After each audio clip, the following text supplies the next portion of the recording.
What's up, NBA fan? What's up, all sports fans? This your boy JB, host of the Behind the Bench podcast network and channel. Giving a shout out to the rest of the crew: Shad, Kelvin, Jermaine, KB Film Room, Big Dog Talk Sports. That's right, that's right. For everyone who's tuning in, we definitely thank you for supporting Behind the Bench. Become a subscriber and help make this show the best that it can be. And we now have 2,400 subscribers now, and we definitely thank you. We couldn't make this possible without your support, no doubt about it. Well, I've been waiting on this for a long time, man. As a lifelong NBA fan, I've been waiting on this for 15 years. I've been waiting on this, man. And it's been a lot of frustration, man. A lot of frustration where you say to yourself, man, will we ever reach the end of the road? In regards to the super team era that kicked off in the summer 2010. When we saw three superstar franchise players join forces in a prime, man. And I never could wrap, like when you really sat down and thought about it, it took me a couple minutes, and then it really hit. Cause when you actually look back on it and you remember when those words were said, I'm taking my talents to South Beach to join forces. Well, that's really, it capsulizes the impact. Well, actually, it introduced and ushered in the era of the super team. And over these past 15 years, my mind could never adjust to the fact that when you really sit down and think about it, you say, wait a minute, man. Do you mean to tell me that three franchise players join forces? Not just superstars, franchise players. Not just franchise players. You had two top 5 players and another top 10 player in the same conference join forces. And from that point on, man, I said, man, we headed down a real dark path. And it just never jived with me, man. Because I done seen too much great competition, right? And to try to justify this whole so-called movement, which coined the phrase player empowerment some 4 years later, and then try to justify it all, then the past glory of the NBA became misrepresented, distorted, tainted. And I guarantee we reached the end of the super team era. And these playoffs are proving it. And as the NBA finally moves forward, because it's going to have to now. It's going to have to. No more narratives. No more manufactured go talk that's bringing down the commentary of the NBA. No more toxicity. We watching these young men out here balling and competing hard. Reclaiming the mindset of a superstar. Because when three superstars join forces like that, the mentality is compromised. And the play devolves. The intensity, the excitement, it devolves. Everything about the whole concept is a devaluation of basketball. So when the NBA finally moves forward, it won't be no more trash in the past. Every era will be recognized for its own greatness in its own merit for its own time. This is what's going to happen. When you truly love the game and understand the history, this is why this is so important what's happening in these playoffs. because there is a new sheriff in town, and it's the young guns of the NBA. And this ain't something that just springboarded out of nowhere. This has been formulating over the past 4 years. And as a Laker fan, man, I am thrilled because this validates and confirms what I've been believing all along. It wasn't veterans that was driving the engine of the NBA for this decade. It's the youth movement. And the teams out here that did not mortgage their future away and just patiently built their team up, man, they reaping the rewards big time because they have thwarted, they have beat it, they have defeated all these player empowerment, stack the deck teams, super teams, organizations that have agreed to mortgage their future away, young talent and assets. That is about to hit a screeching halt. And I'm thrilled, man. Like, we got this great series, great playoff series that's in store. Minnesota versus Dallas. Minnesota Timberwolves versus the defending champion Denver Nuggets. And that's going to be a heck of a series. And Denver, it's going to come down to their bench. It's going to come down to their second unit. If not, Minnesota could mess around and beat them to advance. And what I visualize for this decade, I don't believe we're going to see a team go to 4 straight finals, or whatnot. I don't see that happening. The NBA is too much young talent out here, and it's going to be about incremental moves by each team. Here go a perfect example of what I'm talking about. The New Orleans Pelicans, right? Okay, they lost in the first round to OKC. Now they was missing Zion Williamson because he got injured during the play-in versus the Los Angeles Lakers. Now their front office, their GM, because I know a lot of fans of that team want to see them make moves that they feel that they haven't been making over the past 2 years. But if you really look at it, I believe their front office has patiently waited until these win now teams basically crash,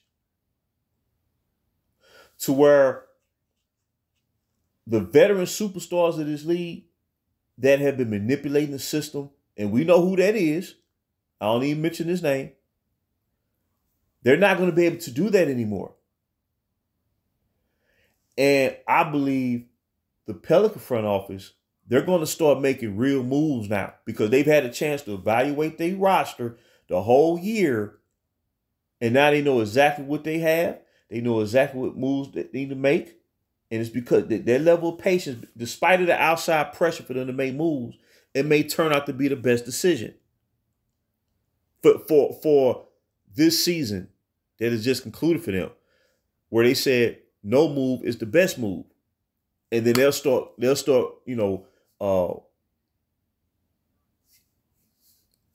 seeking that move or 2 moves that's going to put them in position to vie for a championship. I don't see no team out there that's going to rack off 4 straight finals appearances. Not even the Denver Nuggets. And they've done a tremendous job in building their team up over the past 4 or 5 seasons to become a champion. But they build up, with Nikola Jokic back in 2015, 2016 when they drafted him. So they've been pushing towards this for a while. This is what is going to be required in this decade, which we're almost halfway there. And all these win now teams that's in win now mode, they all crashed. I don't count the Golden State Warriors because they built their championship run legitimately. And it started, when they drafted Steph Curry back in 2009. And then they drafted Klay Thompson 2011. Then Draymond Green 2012 along with Harrison Barnes. And they've had the same core players. Outside of Harrison Barnes, they had the same core players all the way through. So they've had a run. And I have them 4 championships in 8 years, they're one of the great teams in NBA history. No doubt about it. Okay. So now we're at a point where you got a bevy of teams that have built up their young talent. And this is what fans of the Los Angeles Lakers need to understand. And I know they hold tight that championship in the bubble, but that bubble actually symbolized the fact that the franchise mortgaged a decade off to produce that one season. So therefore, that's why they're struggling right now. Has nothing to do with that head coach who they just let go yesterday, Darvin Ham. Has nothing to do with that. That he just a scapegoat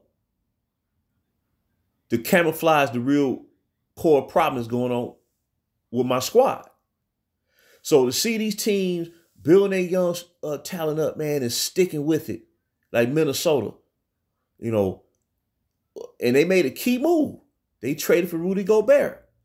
Now, you didn't see the impact of that trade right away, but it has now started to manifest this year where that team generated the #1 ranked defense this season. And it's showing. It's going to show in this playoff series. Denver's going to have to really grit this one out in order to advance. So what I'm trying to say is, man, OKC, 3-4 years ago, the NBA world was laughing at them. Oh, what they doing?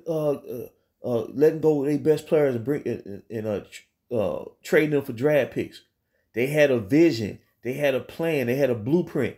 And see, what you got to understand is when you thinking like a GM, 4 years ain't no time. 4 years is nothing, because once that fourth year arrives, at that point you've already established yourself, and then from that point on, you good to go. And you gonna have OKC they gonna roll for the next 10 years. They not gonna have no drop off. Like if they have to lose a player to free agency because of salary cap issues or salary cap restrictions, they're not gonna miss a beat, because you know what they're gonna do? They're gonna draft more talent. They got so many draft picks, they're not gonna be able to keep all of them, and that's gonna lead them to make a key trade anytime they need to make it. They will not fall off over these next 10 years. And it may carry over to 15 years.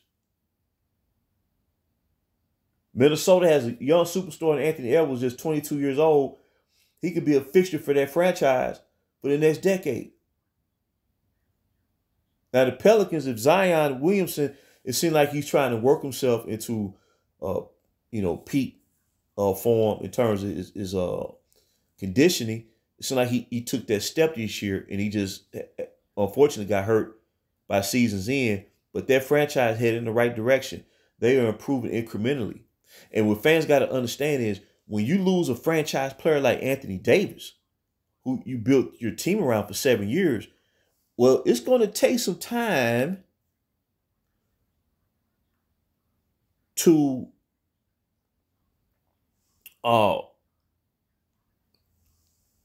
fill that void in order to reestablish yourself again. You know, that's not like an all-star player that they traded. That was a franchise player, right? MVP caliber level player at that time. But nonetheless, they've improved over these past 2 years in terms of their season victory total from, I think, 36 wins to 42 wins to 49 wins. And then you have the Dallas Mavericks. They improved tremendously with the mid-season trades that they got to improve their interior defense and their wing defense and wing scoring.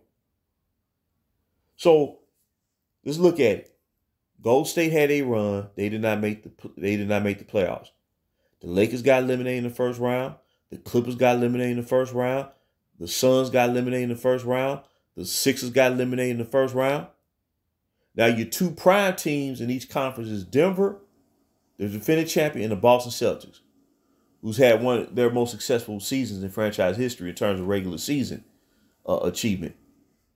And then you got teams like the New York Knicks, who are finally reestablishing themselves. Okay? Then look at the young teams in the East, the Orlando Magic, right? They tied the series with the Cleveland Cavaliers. Game 7 is tomorrow. Now, they could advance, right? But whatever happens, they can sit there and say, okay, we're a legitimate playoff team. We didn't have to go through the play-in to get to the playoffs. Then Cleveland is finally had 2 successful playoff,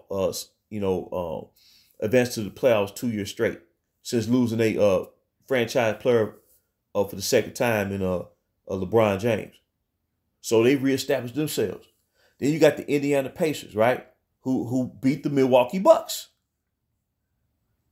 And I know Giannis Antetokounmpo was unable to play the series because of that. I think he had like a calf strain or something. But they gave Milwaukee trouble all season long. So what I'm trying to say is, all these teams that stuck with it, the frustration of trying to build up a young roster, but by year 4, you're going to start to see the results. So think about it. The Lakers won the bubble chip in 2020. That was the time where them teams started to rebuild with the young talent. Now, 4 years later, boom, here they are. See, it don't take long, but you have to think long term. And that just lets me know when the Lakers had their full young core roster in 2018, when they improved by 9-10 games from the previous season, if they had stayed the course by 2021, as a result of a natural build and construction of your roster, they would have started to vie for the championship in 2021. You see? But you bring that dude to the team, he depletes all the assets, but you think you're good to go because you cash in one time early on. But what fans don't understand is at the expense of a decade of true Laker basketball that is now being transferred elsewhere. You see, it's a trade-off for the ages. So you look at Denver. Now, will Denver repeat? It's going to be tough. Even if they don't, they're not going to fall off. See, that's what I'm saying, because Porter is having his best postseason of his career. Jokic is Jokic.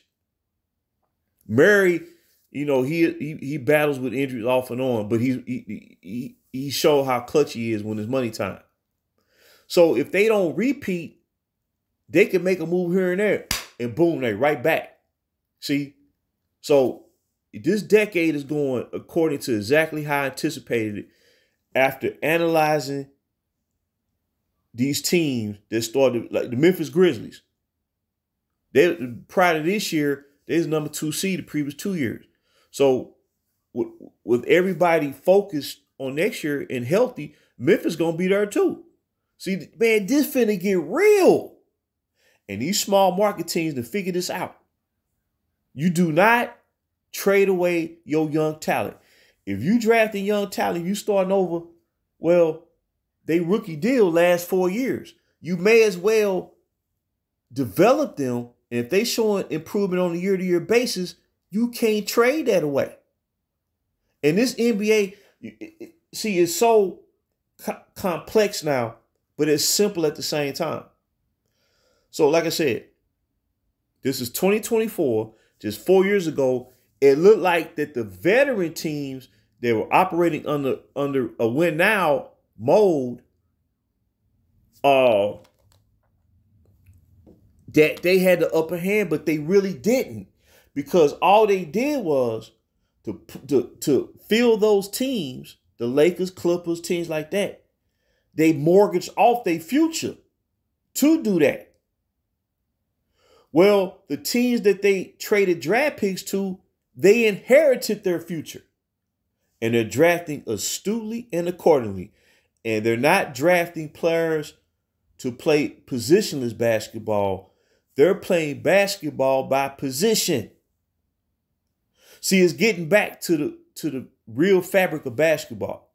The super team model, it created like video game basketball, where those teams said, man, you know what? We don't need no center to run the offense through. We just need a big man to be a rim protector. That's where the term rim protector kind of started around the beginning of the super team era. I ain't even talking about someone who was prolific at blocking shots. Just someone who can be what they call a rim protector. Where if your defense break down at the very last second, you got a rim protector to try to disrupt the shot by the offense. So what I'm saying is they've wised up and said 4 years is nothing. We'll develop our young players because you got to play them in order for them to learn how to compete and to win in the league. You don't use them as assets and pawns in the game. That's what the Lakers were led to do when they brought their dude to the team. And as a camouflage to the real problem going on with the Lakers, they firing the coach, firing the entire coaching staff, and it's going to be the same cycle until you put an end to it. Because the Lakers couldn't beat the Nuggets or the Minnesota Timberwolves. No matter who they play, they wouldn't be able to beat the Timberwolves. So I'm saying when you take the right steps, when you don't bypass the process of building a real champion, the team that goes through every level of advancement to reach that level of success, that team is going to have the edge over the team that tries to bypass that and shortcut the process. The only reason that it worked then when it started is because that super team Miami was playing in a lackluster, superstar deficient conference. And then they started to pull other players from the conference that was elite at certain positions. You see what I'm saying? So what I'm saying, it appeared that it was a successful mold, but it really wasn't. Because if it truly was, then they would have won more than 2 championships down there in Miami. The conference was no good. But now the East is much better now, and the West is deeper than ever. Where by next year, everybody healthy, instead of going 10 deep, is going to go 13 deep. You can see a scenario where 13 teams in the conference will have a record of 500 and better. That's what I'm trying to say. So at the end of the day, I just want to throw it out there real quick. There's a new sheriff in town. I've been waiting on this for over a decade because this whole super team has been a turnoff. It's caused nothing but chaos, man. Massive roster overhauls every year, asset depletion, devaluation of real position basketball. Coaching is de-emphasized because you're winning strictly on talent. But you can't do that no more. And like I said, it ain't just 1 or 2 teams that's rising. It's 10 of them. And it's the best thing that's happened in the NBA in 15 years. They just slammed the doors shut on player empowerment. They just slammed the doors shut on the super teams. They just slammed the doors shut on sacrificing your young talent. They just slammed the doors shut as to de-emphasizing the importance of drafting. All that is being eliminated in this postseason. And from here on out, any team that threw their chips in the middle of the table to win, they're going to fall precipitously in the standings. Guaranteed. Look at the standings now. You had, the Clippers, after they got James Harden, they had like a 5-game snag because you had to adjust him being in the lineup. Then they got real hot for about a month and a half, to where I think for a day or two, they took over first place in the West. But then, slowly but surely, They start playing young teams that chemistry was beginning to be established, and the young legs started to win out during the second half of the season. And in this postseason versus Dallas, the top heavy attack got the Clippers out to a fast start in the series. But then them young legs took over for Dallas, man, and the Clippers didn't have an answer. And they probably, honestly, tell you the truth, even if Kawhi Leonard would have played, Dallas probably would have got him still. So it's a beautiful thing, man. And these cats out here covering the league, man, they gonna have to up the ante. They gonna have to get real. They gonna have to stop manipulate these people tune in, listen to their shows and their commentary, and they got to say, "Go talk done." And they gonna have to cover this sport, and they gonna have to shine the spotlight on these small market teams, because they leading the surge, quiet as it's kept. They leading the march. There's no doubt about it. There's no doubt about it. I love it, man. I love it. And I can accept the result of anybody who wins, even if I prefer a team over another team. But, okay, like Denver, Minnesota. Now, I respect Denver to the utmost, man. I love what they did in becoming a champion. But if Minnesota proves to be the better team, man, I ain't got a problem with it, man. Because both teams are real. They didn't shortcut it. So now we seeing real bona fide competition. No manipulation, no,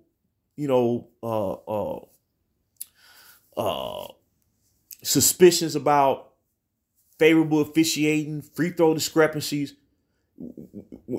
I guarantee you, when you watch this series, you ain't going to be thinking about none of that, because it's going to be real. And the officials are letting these guys play and be physical in their paint. I'm telling you, that's why I say, if the NBA gets out its own way, man, they going to see how much people really want to watch real basketball. And then they going to be forced to move forward. There's no reason to hold on and cling on to a situation that represented the deterioration of basketball. And that's what the super team era did. It deteriorated basketball. It deteriorated professional laden level basketball. That's what the super team era did. But I just give a shout out to them teams that built up the young talent, man, and they overcame it. They overcame it. And they should not be penalized by continuing to allow veteran superstars to manipulate and cheat the system to try to gain an unfair advantage. No, go out there and compete. Larry Bird had to go out there and compete and start off as a rookie. All the superstars back then had to go out there and compete. Jordan, Magic, Dominique, Ewing, Robinson, Elijah Wan, Drexler, Barkley, Malone, Stockton, all of them. KJ, Kevin Johnson, Sean Kemp, Gary Payton. They all had to go out there and compete. Then later on, Shaq, Kobe, Duncan, Kevin Garnett, they all had to go out. AI, they all had to go out there and compete. That's all we want to see is true. For the fans who truly understand, who grew up when the NBA was at that level, was on point, that's all we want to see. We can live with the results, man. I promise you. And it won't be this generational divide, younger fans, trash in the past, talking about we done with the 90s. Man, that's all media narrative. That's all spin cycle. That's all smoke and mirrors. It's not even based on logic. It's not even real. They've been trying to tear one man down in his legacy for over 10 years in Michael Jordan, a man who helped lift the NBA to global prominence. And it ain't right what they doing, man. And it's all going to crash in their face. And all these cats out here that's been participating in this, the people who got major platforms, they going to fall to the wayside. And these young people who've been growing up, unfortunately being exposed to that, they going to find out how much they've been fooled. And they going to want the real. They going to want the real. And you're going to get the real history because there's people out here that know, and there's people out here that respect it and honor it. Not saying that the league was perfect back then. Nothing is perfect. But the one thing that was always upheld was competition. It wasn't no narrative. It was all determined on the court. That was the beauty of it. And I guarantee, if the league gets out its own way and uphold the game, you got these young stars out here, man, that want to deliver, man, and play basketball at the highest level. I don't care what country you come from. I don't care if you come from the United States. I don't care if you come from overseas. If you honor the game, man, I'm going to love it and respect it. That's all I want. And I'm going to close with this. As a fan of the Los Angeles Lakers, when all this is, I've even seen Laker fans over the past couple of days say they would love to have Brandon Ingram back because he's about to enter his prime. And he'd be playing a lot better all along if he was allowed to continue his career with the Lakers instead of being traded down there to the Pelicans. But when all this ends, I believe in my heart of hearts that young core with the Los Angeles Lakers, the original young core that went from 1 to during their 14, we'll just say 1 to 10, they gonna get they just due because they deserve it because they was at the forefront of a youth movement. They was at the forefront. And they had to take the swipe that would eventually show how important that the youth was going to be going into the next decade, which we're now 4 years in. They was at the forefront of all of that, and they deserve their recognition. And Laker fans out there who were led to believe that they were not important, they need to ante up, and they need to say, you know what, we made a mistake. We apologize for letting them be traded off the way they did. And I'm saying that with all my heart. And like I said, this not an attack.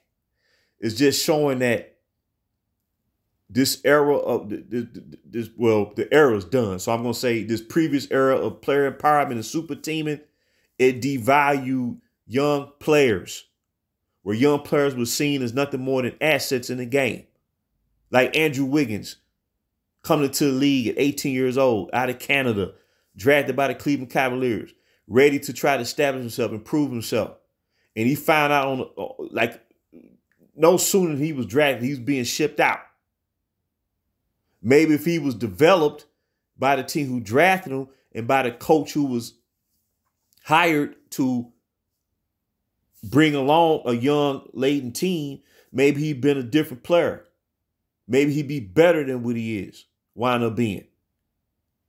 But he gets traded to Golden State in 2020, and they saw his value as a player, and he helped them win a championship in 2022, where he was the second best player on the court, only behind Steph Curry. And he won a championship. So I was glad to see Andrew Wiggins get that.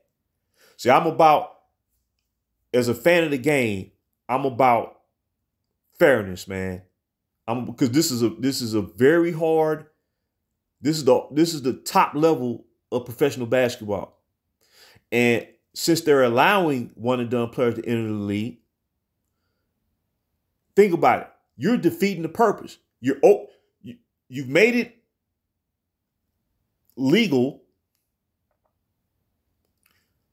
for one and done players to enter the NBA. So if you're going to draft someone who's one and done, you in your mind, you should say, I'm going to develop him over 4 years and let the chips fall where they may. So, like I said, that young core to the Lakers meant a lot to me, because now what's going on now confirms to me, if we would have stayed the course, what's going on now in 2024 by these bevy of teams that are certain at the same time, we would have been enjoying the fruits of that 3 years prior by 2021. So I'm elated. And I'm sorry for, I only intended to do this for 10 minutes, but it turned into 30-some minutes, because I'm so happy that the NBA is finally moving forward, man. And this ain't a fluke what's going on. This is not a fluke we'll be seeing. This is real. And the NBA is about to get real. It's time out for the madness, man. It's been going on for too long. This is professional basketball. This ain't some circus out here, man. This ain't video game, man. It's the real deal. These the best basketball players in the world. So sorry for I'm just hyped about it, man, and I'm just giddy, man. I'm giddy, man. And like I said, these officials letting these guys play, and the scores are not as high as we've been accustomed to seeing over the past, 2-3 years, and even the first half of this year. And the NBA is getting the message, man. These fans want real ball back. That's all we want, man. We tired of hearing about this GOAT talk. We tired of hearing about this GOAT talk every day, especially when it's not warranted. See, all we want is real back. See, history is gonna prove who's who. The history is gonna prove and show who's who. So, oh man, it's just good, man. It's good. So, like I said, kudos to the Denver Nuggets, man. They the defending champions. Like I said, can they repeat? It's gonna be hard, man. That Minnesota team out there is for real, man. They ain't messing around. And the teams that's left in the Western Conference ain't messing around. Dallas, OKC, Eastern Conference, New York Knicks, man, they beat the Philadelphia 76ers. And they about to play the Indiana Pacers. That's gonna be a good series. And then the winner of Orlando, Cleveland, they got to play the Boston Celtics in the next round. The super team era is over. It's over. And it's the best feeling that I've had in 15 years, man. As a whole, because you know the new era is here. You know it. It's here, man. And they taking it. That's what I love about it, man. They taking it. So the league needs to allow these young teams, these young stars, man, let them have their shine. This past generation, they didn't have their shine, man. They didn't have it. It's time to move forward. It's time to pass that torch, man. Even Michael Jordan, man, he had to do it. When he got older, man, he had to pass that torch, man. Now, when he was in his prime, couldn't nobody beat him. When he cracked through and won that first championship, that was it. You knew, man, wasn't nobody going to beat that dude. When his teammates, man, was able to uphold their role and play it accordingly, that was all she wrote. That was all she wrote. Wasn't nobody going to beat that man. Not 4 out of 7 in the playoffs. It wasn't going to happen. He had everything covered, man. No flaw. He had no flaw in his game. None. So, I thank everybody for tuning in and listening to this, man. And I would say, let's everybody rally behind. You don't want to shun the veteran superstars because they did represent the league. Even though you had a lead superstar, man, that chose a path, man, that sent the league off the rails. But you do not want to shun the past players. But I think we should rally behind these young stars because I think they got something special to offer, man. I really do. They working hard, man. See, it ain't about me saying which era is the best. It's not about me saying, well, plumbers and firemen and all that nonsense. That's nonsense, man. You got these dudes on these airways, man, talking about plumbers and firemen. Come on, man. If that's what they gonna do, man, they need to shut it down. Let's get some people up in there, man, that's gonna call this game right. It's gonna respect the history of the game. But kudos to the youth movement, man. I'm happy for them. They deserve it, man. So I just want to drop that real quick, man. Sorry, everybody. I got real passion on that one. But until next time, this is JB for BTB Behind the Bench.